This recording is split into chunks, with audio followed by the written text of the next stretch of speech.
So you sent me a tweet of a bonsai tree that looks like a good fat ass. Yeah. This is the meat of our content, I think. No pun intended, but this is the stuff that pulls in the views and the listens. The views of the podcast. Of the podcast. Yeah, of this audio medium. This highly visual medium. Yeah. Describe it. Look, so it's a bonsai plant. The images are like, it looks like an elephant palm or something, maybe. I'm not exactly sure because it's pretty focused on the trunk. Right. But it does really have a human figure-like qualities where there are like, branches out that look like arms, and there's this like stubby part that looks like it's a neck coming off the abdomen. But the real star of the show, or where the connection between the body and the soil meets, looks like a good butt and leg situation with like the hip thrown out to the side a little bit. Yeah, it's definitely like shifting all its weight onto the left leg. Mm-hmm. And it looks like the plant hits the soil just beneath the knee, maybe. But it looks... Or just above the knee. Or just above the knee, yeah. But it looks pretty good. But this tweet, tell me the controversy that has erupted. It says, so YouTube demonetized my new video because I showed a plant laugh crying emoji. So YouTube, you can't monetize stuff that's too sexy? It's too sexy. Right. And then Team YouTube, 3 hours after that, said, we'll look into it and circle back with an update. And then some number of hours after that, it said... 18 hours after that. Confirming that we're still looking into it and we'll get back to you soon.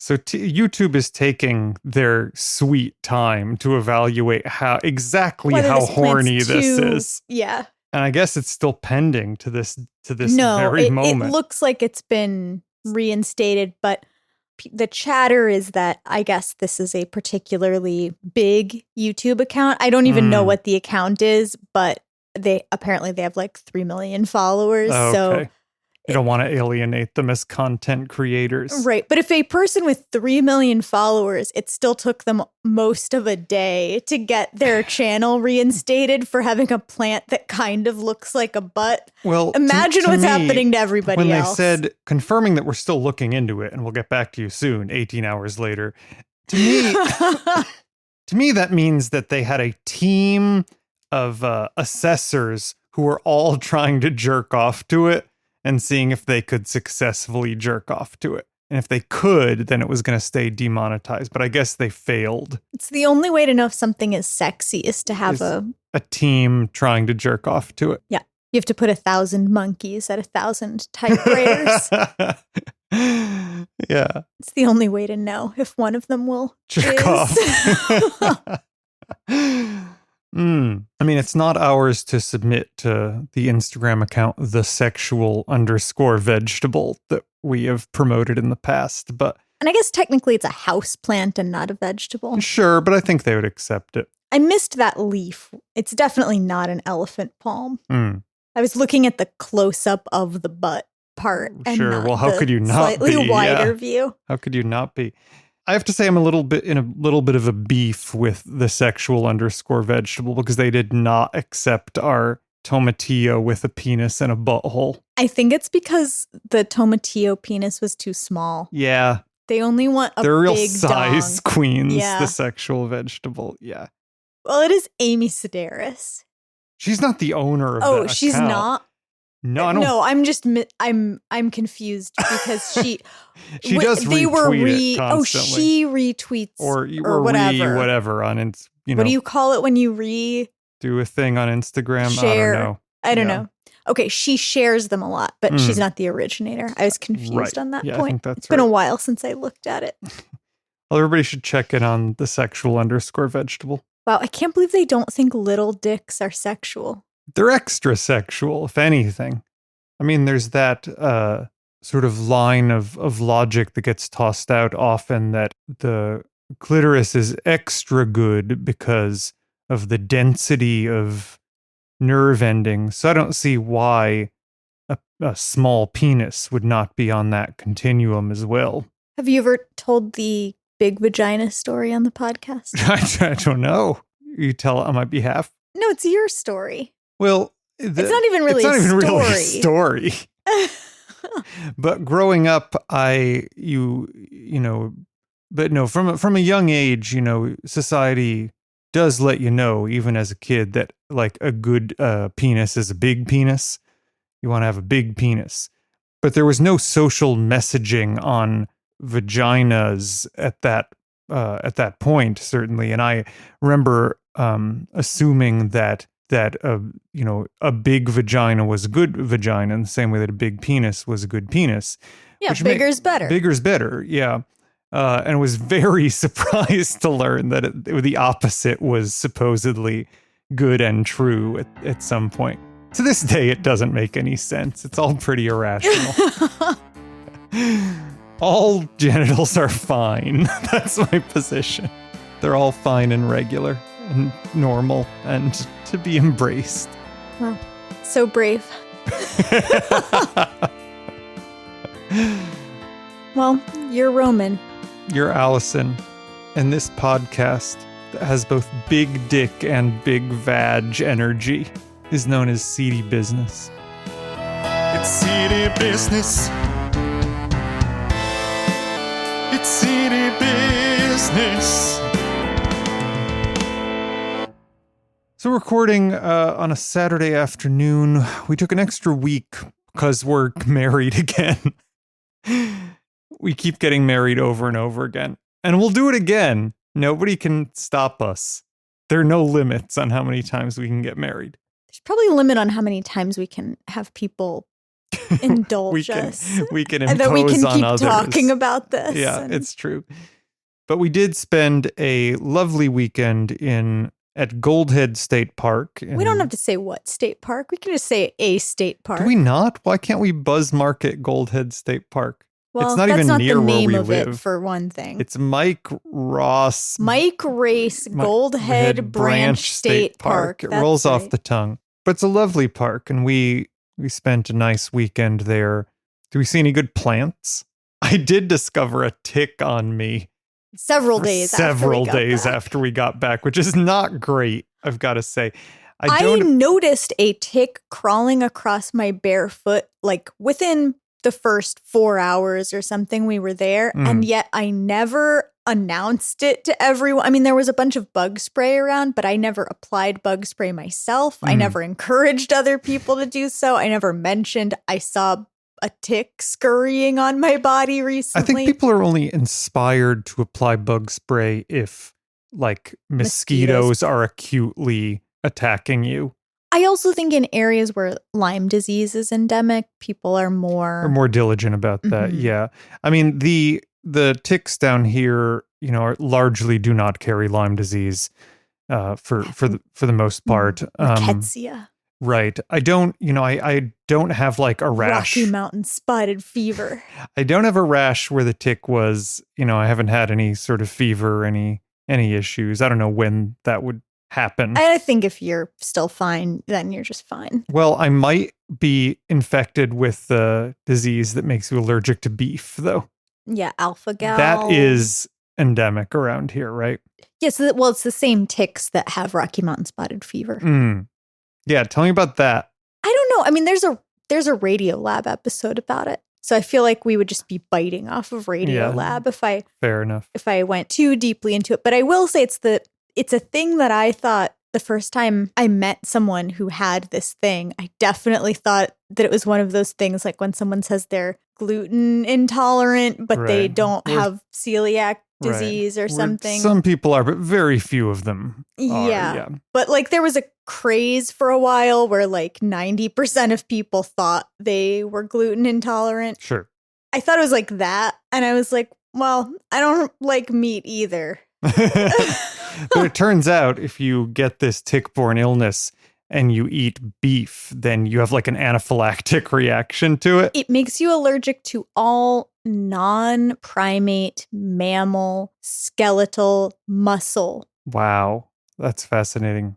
Yeah. And I guess like it's stuff that I don't eat anyway. So like how would I even know until one day it's like in a casserole that I didn't know it was in, and then my tongue swells up. Again, I don't know if it makes you strictly allergic, the alpha-gal syndrome. I think it makes you intolerant. Like, I think I'm already intolerant. Yeah, I do not tolerate it. Right. I don't think you would notice, because I think what happens if you eat it is you like feel like shit. Spend the night shitting, maybe. Oh. Are you saying I wouldn't notice because of how frequently I enjoy spending the night shitting regardless? Oh, no, I guess it can cause an anaphylactic reaction. You're right. You're right.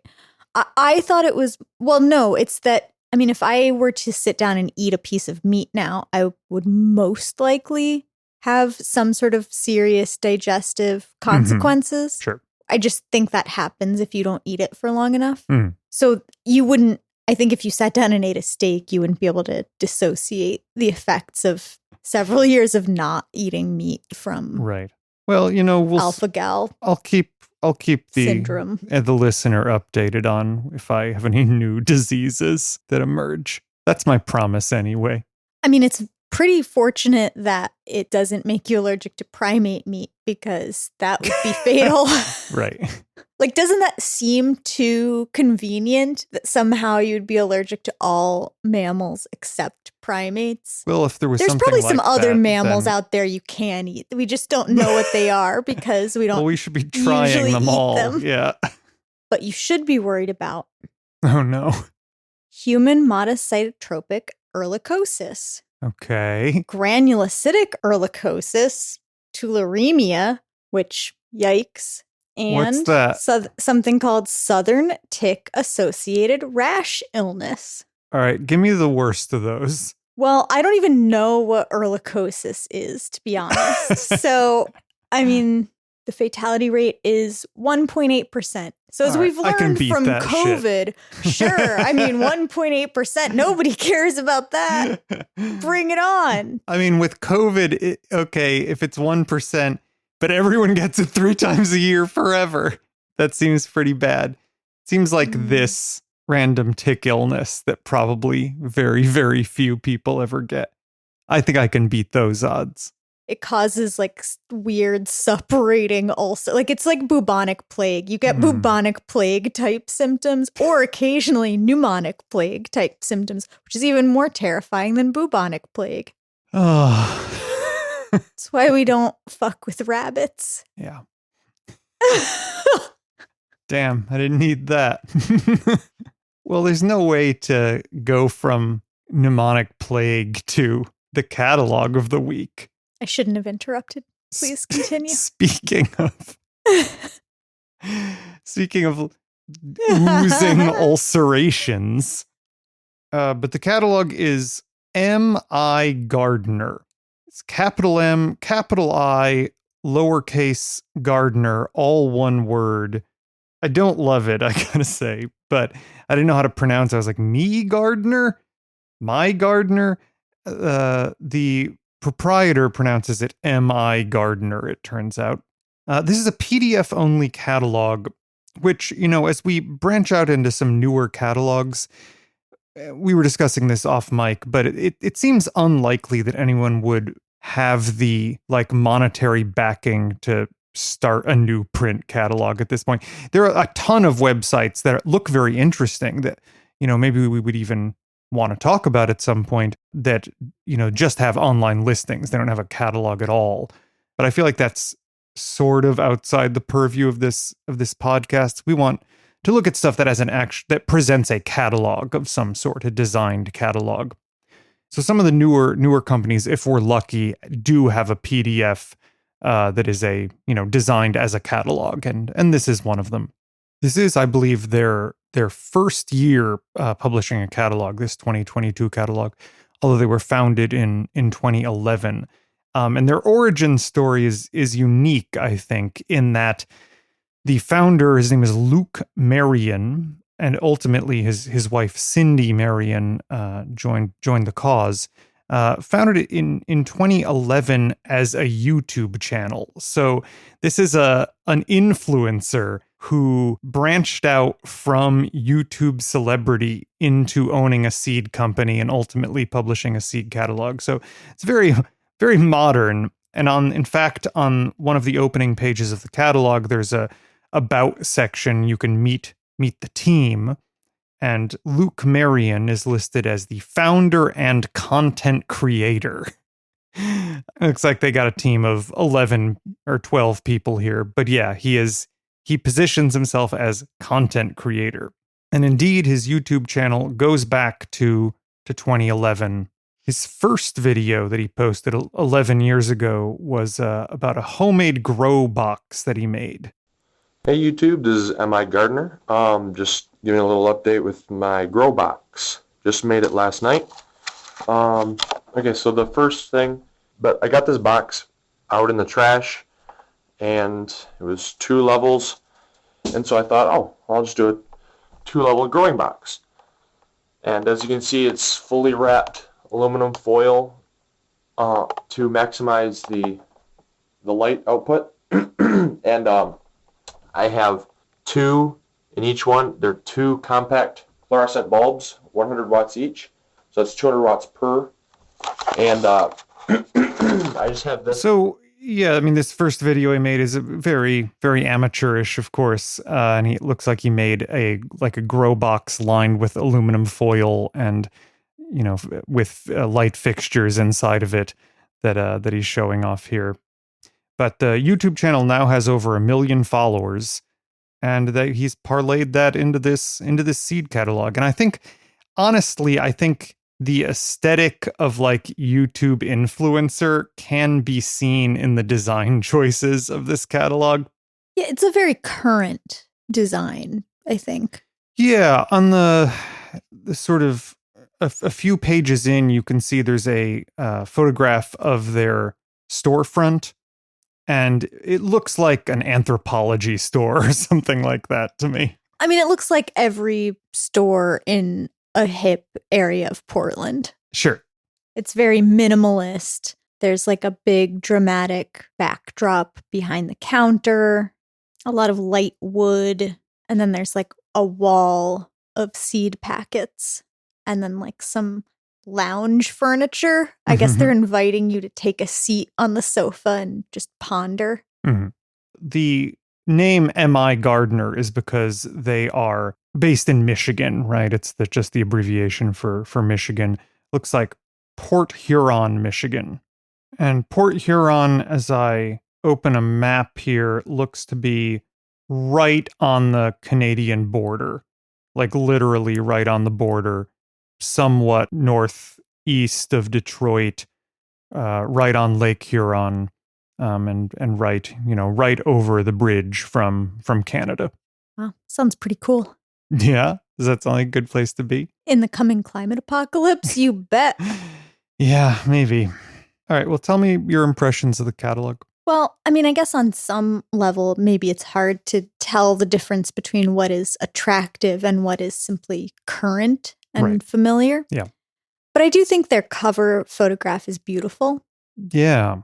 It's a bunch of different tomatoes. And this is how many times have I told you? The cover is a picture of a bunch of different tomatoes showing the phenotypic diversity of the tomato fruit. Because it's the most immediately appetizing cover presentation you can offer, I think. People want to eat a nice looking tomato just straight up more than basically any other vegetable. Yeah. But this is a very well composed arrangement of tomatoes of different colors and a very shapes diverse, and sizes. Yeah, very diverse. Extremely diverse array of tomatoes with different stripes and banding and colors and sizes. Every size of tomato is here.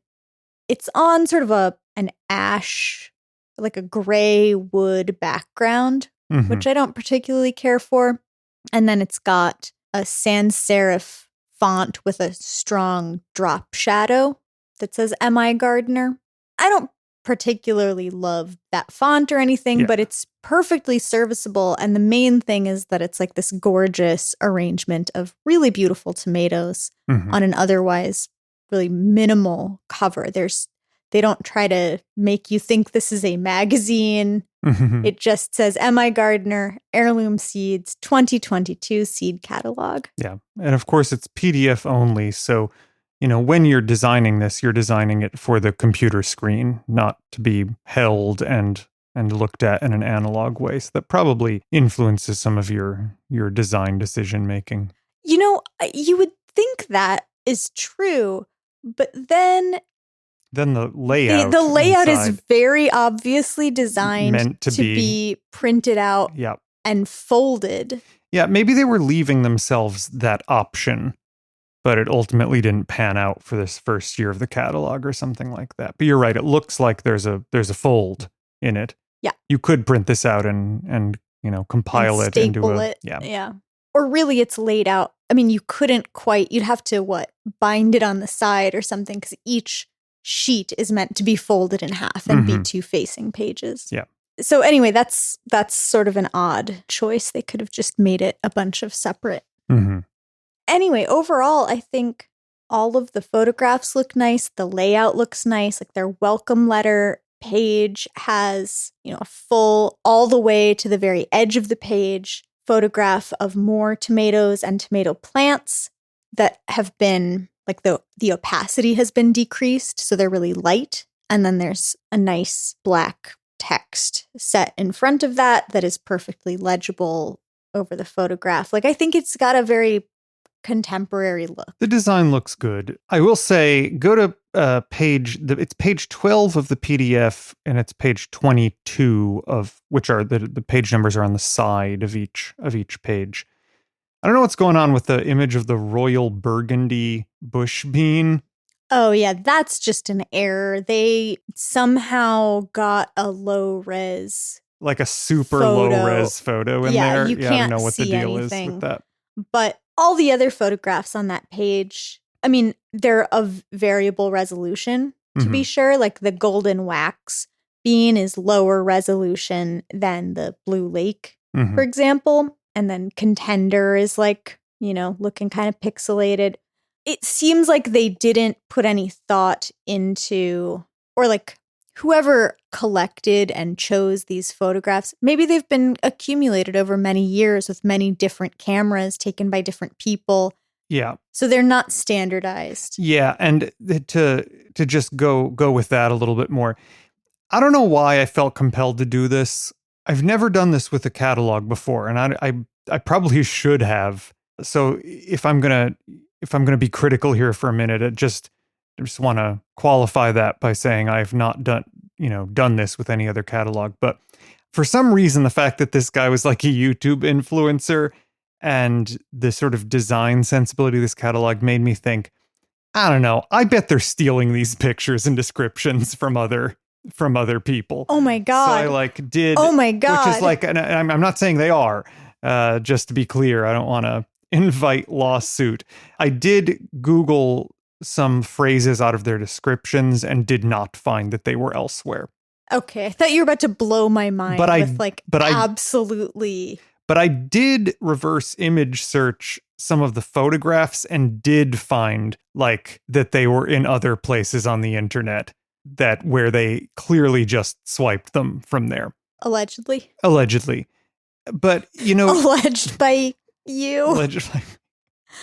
But my spouse. But you've got to whom I'm financially connected. Well, I mean, I don't know what to say. But I mean, those pictures appear elsewhere on the internet. Right. Sure. Not all of them, but some of them. I didn't reverse image search every image here, but right. I did find some that were. And that makes me think to myself, I wonder how often that is true in catalogs in general. Like, if they don't have a good picture of one of their varieties, somebody's probably Googling that and taking it from a blog or something. Yeah, and it's weird because it's also what weird. If that person is wrong about what variety that is? Sure. It's weird that you, in your commercial enterprise advertising this product, would just assume that this person was correct in their determination of which variety this is, and it wouldn't be one that you took. It would be very nice if these catalogs credited their photographers. And I mean, I understand how that might be hard to do in individual picture by individual picture. Like maybe it's any number of different workers that were taken, any number of different times. Maybe they don't even know exactly who took it. But even just a list of everyone at somewhere in the catalog saying these are the people who took these photographs, because some of them are nice enough that they, the photographs are art. I think they definitely, places that have illustrations, credit those illustrators. Yeah, I think that it's quite common that you come across something on the internet where it basically has been lifted from the Wikipedia page on that subject. Like, people, there's definitely a whole category of person who grew up on the internet, and as far as they know or care, I guess, like, everything is public domain. yeah. I mean, if they were taking these images from Wikimedia Commons and attributing them, then that would be great. Like, yeah, that's of course, what that's a good for, use of it. course. Yeah, but a seed catalog is. But when you like go to a blog or something and it's like clearly just lifted text from Wikipedia. Yeah. A seed catalog wants you to think, when you see these photographs, these were made from our seeds, right? I mean, that's the implicit claim, I think. Right, exactly. Is like, these are the seeds we will be sending you. They will grow into this. Into this, right. Like, we have made these with our seeds. Do you suppose, though, that these folks, do they have a seed farm where they raise all of the plants that they then harvest for seed and sell, or are they basically drop shippers of seeds? Right. I mean, they definitely have a farm because of I see pictures and videos of it. Whether they're a professional middleman or not, I don't know. Okay. So anyway, you found at least some of these photos that appear to be not original. Yeah, for sure. Putting that to the side, though, do you want to read some descriptions? You had mentioned basil looked appealing. Yeah, I thought it would be nice to do basils. 'Tis the season. Dwarf Greek. Originating in the Mediterranean, this dwarf basil variety is a must-have for popular Italian and Greek dishes. It says green dishes, which is technically true, but clearly incorrect in context. Perfect for your container garden or your kitchen counter. Popular and easy to grow annual that develops into an attractive bushy plant. Aromatic leaves have a spicy, clover-like flavor popular in tomato dishes, soups, stews, spaghetti, fish, poultry, and salads. That's like everything. That's most of the stuff, yeah. Not only is it in some of your favorite recipes, its strong scent can aid as a pest deterrent. It says the incorrect form. That's 2 typos in our first description we've read. It's thing. I've gotten to a point where I just can't. Yeah, but I mean, again, 2 typos in the first description we've read. Try intercropping basil varieties throughout your garden to aid in pest prevention. Yeah, I'm not bothered by typos like that. I'm just noting it. Given that we are usually brutally critical of small errors made by random strangers who are just trying to run a small business. Just trying to make it work, man. Just trying to make it work. They're dark opal. This beautiful variety is grown as much for decoration as it is for flavor. Again, the same it's typo. With deep purple leaves, dark stems, and lilac flowers, this variety is the perfect garnish and can add a pop of color to pestos and salad dressings. Not only is this variety delicious, it is also a stunning filler for bouquets and arrangements. Basil bouquet. Well, that sounds pretty good. I don't know if I've ever seen someone make a pesto with a purple basil. Purple basil, yeah. I know we've talked about, like, when you have purple greens and you cook them, they often turn green. But though I saw a Brussels sprouts in here that are purple, that they claim stay purple with cooking, which kind of caught my interest. Right. But in a pesto, you're not cooking it anyway, so it would definitely stay purple. I'm going to read the licorice description right under this. Licorice basil is part of the Thai basil family, also called anise basil. Licorice basil is named for its strong but pleasant flavor. Leaves will grow to a bright green with purple accents, and its flowers are also edible. Try this herb in Indian and Mediterranean cuisine. Riddled with issues. They use it's and it's once correctly, once incorrectly. So I know that they just use it interchangeably, I guess. There's a missing period. Licorice basil is part of the Thai basil family, also called anise basil. Licorice basil is like there is clearly a period missing. And then try is herb instead of try this herb. And also Indian and Mediterranean are not capitalized. I mean, that's an interesting one. It's an interesting choice. They definitely capitalize Italian on the And green. and green, which is supposed to be Greek. Yeah, I mean, I think it's pretty clear they need a copy editor. None of this stuff makes it unreadable, but it's like pretty dense with fuck ups. Do you think, though, so this business grew out of kind of influencer Yeah. stuff. Like, does the copy matter for them? No, probably not. I would think it's interesting that you found they might just be sort of taking photos without particular care in some cases, because I would think the photos are what really sell the product for them. Yeah.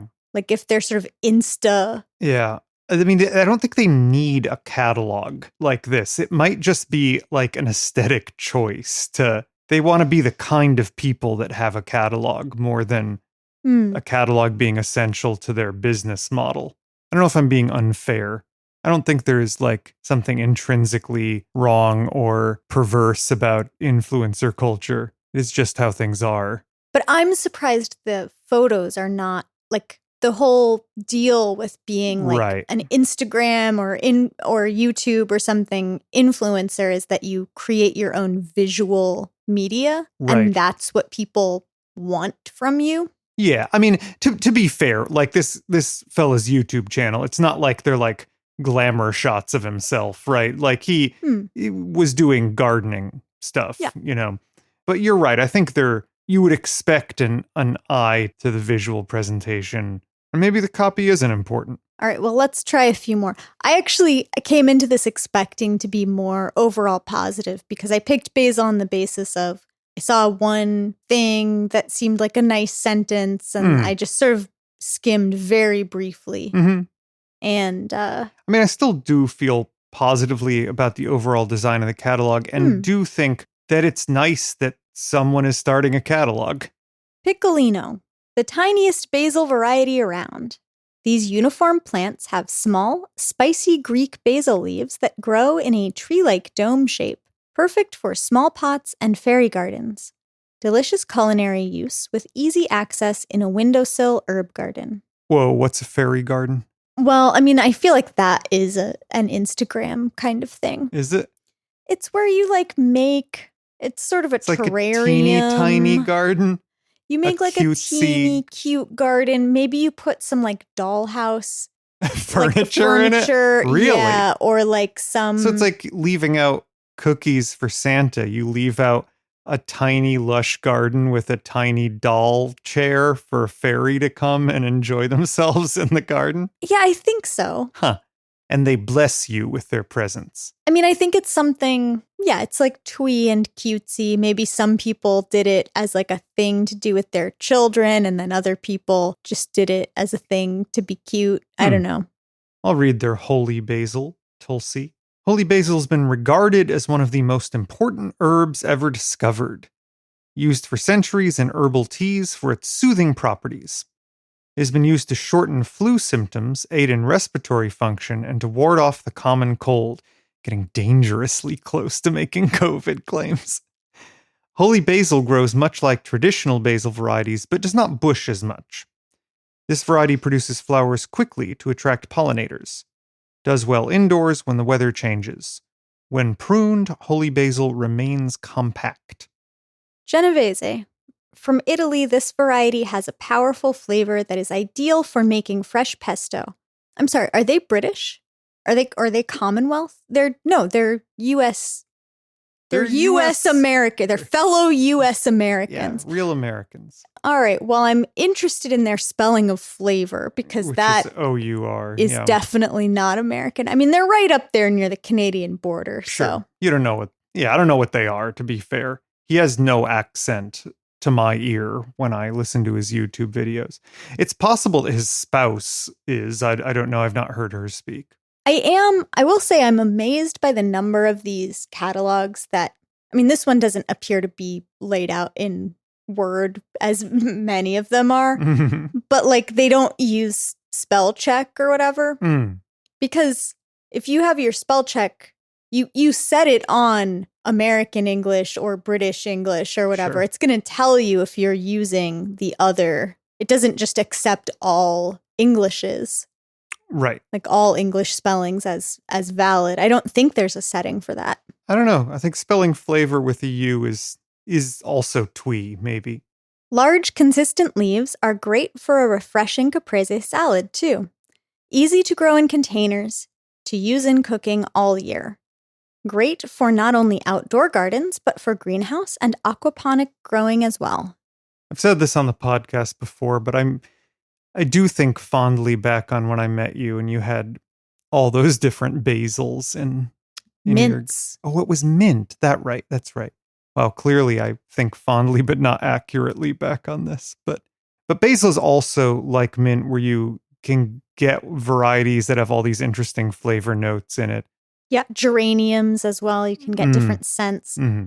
These are like chemical compounds that plants can make, and you can breed them to make things that smell like Other lemon things, or yeah. mint or apple Chocolate. or chocolate or Yeah. whatever. Yeah. Yeah, very fun. How many followers do we need to start our own catalog? Well, I think we need to own any seeds first. No way. We drop ship, those seeds that are like the rainbow tomatoes That you get on eBay or or Alibaba. Alibaba, yeah. Yeah. Throw some branding on that. I mean, scam catalog is an interesting concept, actually. Is there a way to MLM that? That is the real way to success, I assume, is to start some sort of Look, terrible dear listener, pyramid scheme. let us know if you want to go door to door selling our branded seeds that we buy from Alibaba. We'll make some guarantees about them. Guarantee is if you're not rich, it's because you're not trying enough. Yeah. That's for sure. Well, before we go, the nature of the catalog and its founding this week made me think clearly there is a community of gardening influencers. It's spring, and you know what that means. Time for some guerrilla gardening. Please do not trespass on private property to do this, or in some sort of state or national park. I do not endorse that. Please don't get me arrested. This is a little strip of land in my neighborhood that is owned by the county, and they basically do nothing with it. So all I'm saying is, what if a bunch of birds came in and dropped a bunch of wildflower seeds? That'd be crazy, wouldn't it? Native plants only. So normally you're supposed to rake the ground, but since I can't really do that, I'm just going to poke little holes with my little fork thingy. I just sort of make a small channel and then plop the seeds down and press them in. These are the seeds. Normally I just would sort of scatter them and run, but it is going to rain tomorrow and I don't want the seeds to wash into the neighbor's yard. I'm going to space out my planting over a week or so I don't look too sus. And also, so just in case the rain washes away my hard work. Check back in a couple weeks for an update. So there's a whole community on TikTok of #guerrilla gardening. Oh, yeah. Do you know about this? Well, guerrilla gardening has existed since before TikTok, absolutely, for sure. yeah. I didn't know. Do you remember when everyone was I could have assumed there was a TikTok. Do you remember everyone was planting wild marijuana in cities for a while?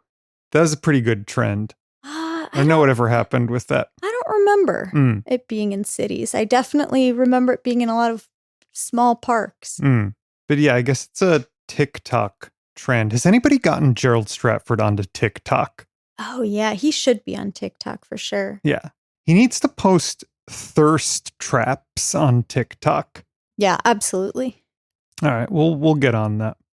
All right. Well, if you're so inclined, you can elect to follow us on Twitter at @CDBusiness or on Instagram at CDBusinessPod, or email us at cdbusinesspod@gmail.com. Let us know if you have any particular catalog ideas. We'll be happy to talk about those. And assuming they will get you sufficient clicks on TikTok, you should eat your vegetables. We're all just doing the best we can. Speak for yourself. It's city business. It's city business. Boring talk about seeds, city talk between boys. My together about our mules and spores. We'll dig a ditch and mow and split the difference. City business